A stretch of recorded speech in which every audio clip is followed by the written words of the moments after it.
Before you bring that mini pig home, be smart. Here are 3 things you absolutely need to know.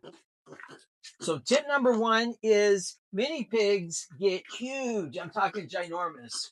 Mini pigs are huge. And this isn't a tip so much about the pigs. This is more about the breeder or the farmer.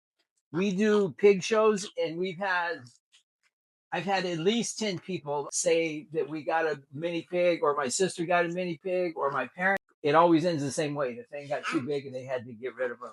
So God bless you with wisdom and discernment as you find the right farmer that has mini pigs. Be sure you're actually getting the mini pig. Elvis right here is 21 pounds and he's just about full grown. He's 2 years old. Wait, hold off on tip number 2. At the end of these 3 tips, and then also a bonus tip if you do decide to move forward that's going to help you select the best mini pig for you. Tip number 2, which is time. There's a time commitment. It's really a time investment. Your pigs are going to need to be around you. They like tricks, puzzles, games, interaction, any kind of mental stimulation that's going to help your pig be happier and just more comfortable and peaceful.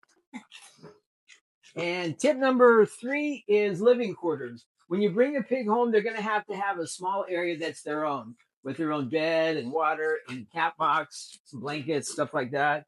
And having that familiarity and a place of their own and a routine right off the bat is going to help them settle in a lot. It's going to also help you because you're going to have a peaceful and happy mini pig.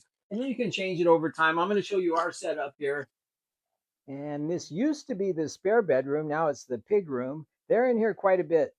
And 2 beds there, 1 on each side. Whichever one Elvis sleeps in, that's where they all sleep.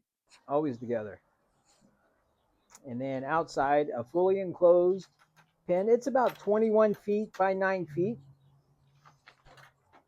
Sometimes they're in the pen. Other times we have them in the yard. And then also a second pen about the same size in case we ever have mama and babies that need to be separated. Watch when they hear the sound of this gate open up.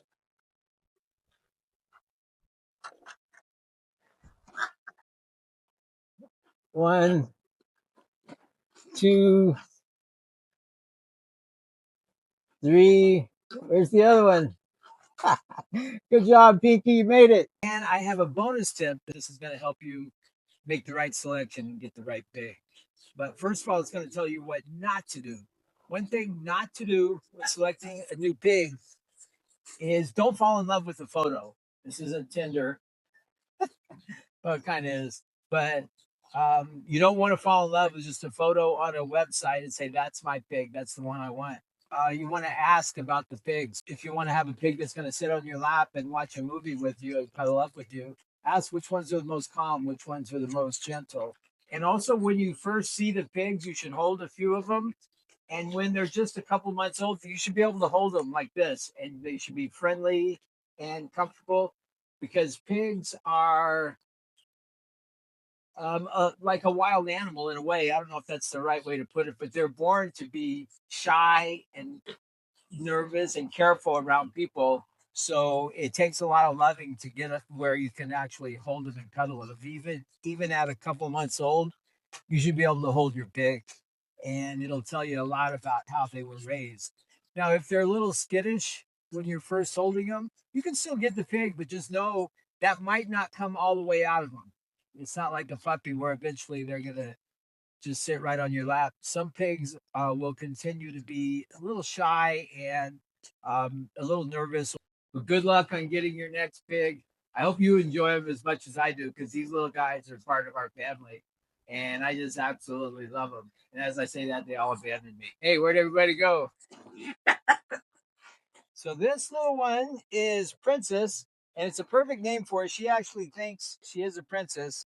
Princess is kind of sassy, bold, and spicy. She's loud. Her celebrity vibe, she's kind of similar to a Barbie or maybe a J Lo. She thinks she's a little better than everybody else, but mainly because she kind of is. She's eating some Brussels sprouts today. Princess is 8 months old. She weighs 8 pounds. She's going to get up to probably about 15 or 16 pounds. She's going to be about Pinkie size. They're all going to be a little smaller than Elvis. She gets a lot of attention when we go out. People love her. One little girl said it looks like she's walking on high heels, which is kind of fits her attitude anyway. And we were coming home the other night, and we stopped by the store. It's kind of spur of the moment, and it was cold, so I said I'll take Princess, and my wife just went shopping, and I had her in a blanket. And I think that store was closing. There was only about 7 or 8 people in the store. I think every single person in that store came over and held her and took pictures, and they were just loving on her. And then finally, the manager, I think it was the manager or somebody that worked there, came over, and I thought, oh, did she come in to see the pig, or are we about to get thrown out? So this lady comes over and super nice. She said, "Can I take a picture of the pig? My daughter is crazy about pigs. She's home with our granddaughter. And can I get a picture?" I said, "Yeah, of course. You want to hold her?" So she FaceTimed and talked to her daughter. She was really excited. And when we got ready to go, I said, "How does your daughter like Princess?" And she showed me the text, and it said, her daughter said, "Second cutest thing I've ever seen." My little girl. Thank you for coming back into Pig Gigs to see me and Pinkie. We really appreciate you checking us out. It means a lot. And if you're here for the first time, welcome in. My name is JR. God bless you. Nice to meet you. Hope you're having a fantastic day. This little one is Pinkie. She's like a big squishy marshmallow.